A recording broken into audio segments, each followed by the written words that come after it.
Welcome to Global Insiders Podcast. I am Ryan, the Peripatetic One, bringing you information about opportunities relating to jobs, traveling, and any information that can elevate you to your rightful place in this thing called life.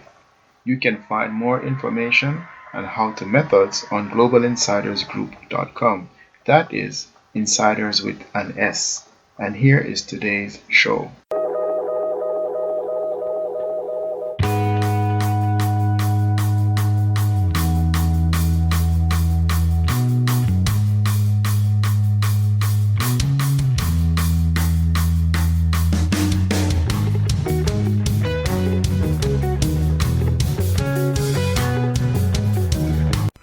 Hello, good morning, everyone. Today I have a very special guest, Mr. Igol Allen. Igol spent time in the States with his wife on a J2 visa. His wife was doing a residency there, and he went to the States on a J2 visa.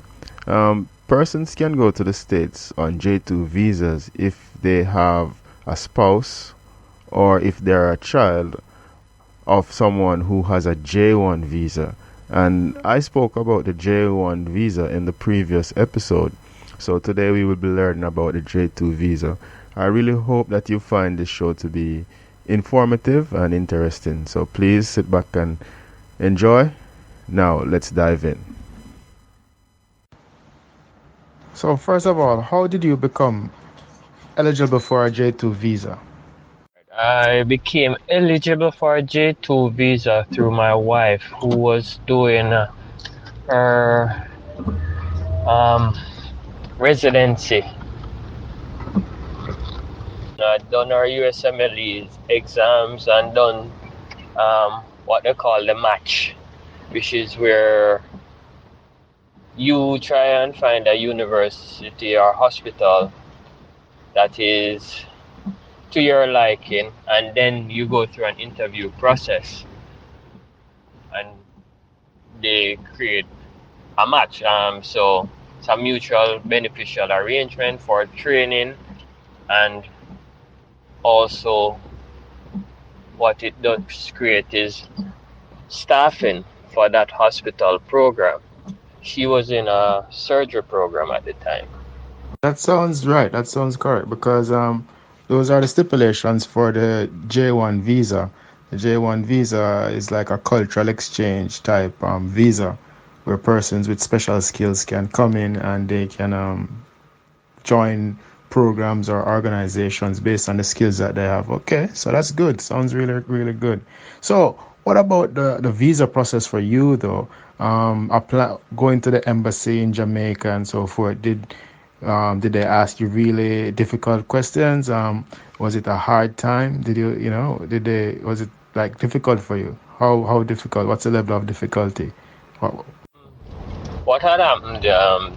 The visa applications had gone in together because she applied and we had one child at the time who was 6 months old, right? So everything was submitted together because I'd already had I think it was a B2 visa, if I remember correctly, but the regular visa, traveling visitors visa. So what we did was just submit the passports because the baby had already had a visitor's visa as well. So we just submitted everything together. We got them back and then traveled like a few weeks later. The process wasn't difficult at all. They were quite accommodating. I don't remember having any challenges with the entire process, to be honest. yes, you're correct. It's a B visa. The visiting visa is a B1/B2 visa. Okay, nice. So now, how long did you stay in the States? How long did you stay in the States? Stayed a year in the States. We were in Charleston, West Virginia. It was definitely an interesting time. Because there weren't very many people of our skin tone there. It was a Republican state. Um, what I found very interesting were the historic buildings, and we live right along the Kanawha River. And for me, that was an escape of sorts to just sit by the river sometimes, even though it wasn't in the greatest of conditions in terms of its environmental status. But hey, I'm a guy who grew up by the beach and just loves water, so it was nice. Yes, that is the thing with living away from home. You have to find a way, some way or somehow. And these are the things we have to deal with when we're away from home. Many persons do not understand this, but yes, those are the things that we have to deal with. What I would recommend for persons who are doing these programs is that they take a little bit of home with them, be it in the form of videos. Uh, Food was another challenge in terms of adjusting, because you're accustomed to a certain type of cuisine. So what I would recommend is find the culture stores that are close by. Do some research on the area and see if for example, your ethnic group is there, persons of a similar culture. One of the simple challenges I had was finding hard-dough bread. So I made adjustments with things like rolls or raisin bread, that type of thing. Thank you very much, Igor. You have given a lot of tips and you have made a lot of suggestions. But is there any final tip you'd like to share to someone who is going up on a J2 program with their spouse, or just anything to help them to, any advice that you think they should really take? And One advice I'd give persons is get to know the city you're in terms of the culture. Go out. Do not stay in the house all the time. Take walks. Take your camera or your smartphone. Take pictures. Um, Make a log of the journey.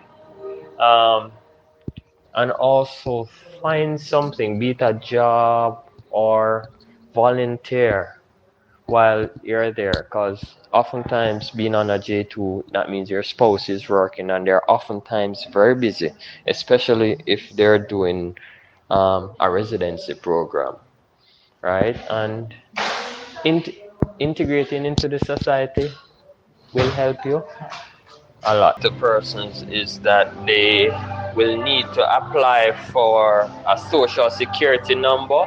So before they go, they should research where their social security office is so they can apply for the social security number. It took about a couple of days for it to come through, if I remember correctly, but it wasn't a tedious or unusually difficult process, if I remember correctly. thank you so much for all those wonderful tips. Now, how can the people reach you on social media?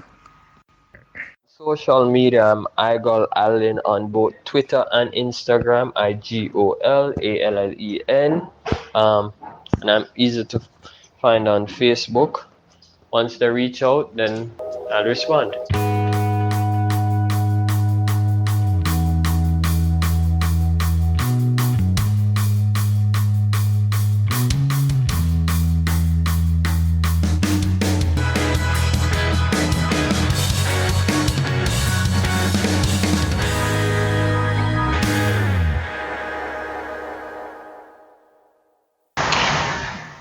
Thanks for listening today. I hope you are inspired. You can find more helpful and motivational material at globalinsidersgroup.com. That is, insiders with an S. You can also keep in touch at Global Insiders on Instagram. See you next time, but remember, you can be your own superhero. Bye.